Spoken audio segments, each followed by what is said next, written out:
For 12-year-old Jia Yi, it's homework time, and her mother is quite literally watching over her shoulder. Give me back your phone as soon as you're done with your homework.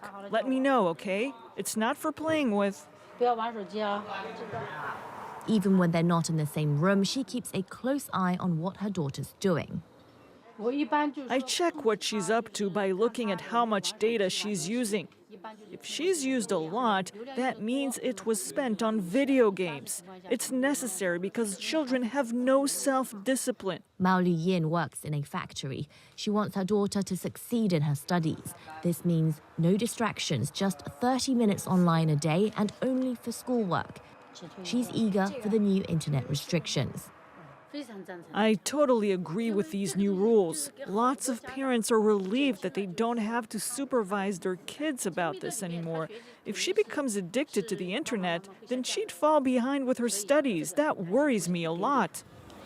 Beijing is about to put into place one of the strictest limits in the world: no internet overnight for under 18-year-olds, and during the day, 40 minutes to 2 hours maximum according to their age.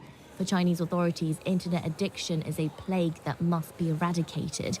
At least 24 million young people are affected by this phenomenon. The most extreme cases are sent to detox centers, places that often look like military camps. Methods there are sometimes so brutal that even state media have been critical. None of these centers accepted our interview requests. We called him 大学生. This virtual reality video was made by a former patient. When he was 17, his parents drugged him with sleeping pills and took him to one of these centers without explanation.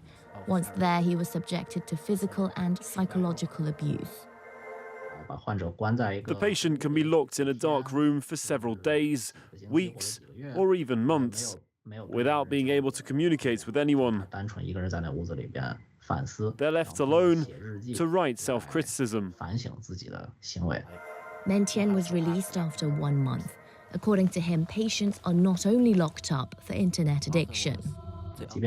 If their methods don't cure addiction, they can also be used to correct people's behavior or the way that one thinks. 1 month in a detox center can cost between 800 and 4,000 euros. In China, dealing with internet addiction is big business. Startups and tech giants alike are offering gadgets and new software to control children's screen time. 何必大伤元气？总有手机适合你。青少年用手机就用专为青少年量身打造的手机吧。独创系统级防沉迷，管得住，无漏洞。In big cities, addicts can also turn to therapists. This clinic specializes in pediatric psychology. Half their patients suffer from some form of screen addiction. 你妈妈在这里写的是手机使用过多，这4个小时里面，你妈妈会觉得这是一个多的标准。主要是就是对我来说的话，我不看手机我也没有事儿能干。Here, the number of underage addicts has been growing 20% each year. The patients are getting younger and younger. Among the cases I've dealt with, I had a child that was just 4 years old. According to this psychologist, addiction is often linked to other conditions such as depression or anxiety. She recommends dialogue. If we want to reduce screen time, we have to realize what is acceptable. It's a discussion to be had. It cannot be imposed. 14-year-old Du Yijian wants to be freed of his addiction. During the Shanghai lockdown last year, he was online up to 10 hours a day. I spent a lot of time in the virtual world to try and forget all the pressure that I get from school. For his mother, it's counterproductive to impose too many rules. She says she won't follow the governmental guidelines. I'm not going to restrict him to 1 hour a day. I don't use strict methods anymore. I prefer having a conversation.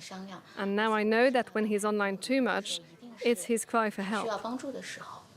In the coming months, tech giants are to integrate screen time limits into their hardware. But parents will still have the final say, as they can choose to opt in or out of the new features.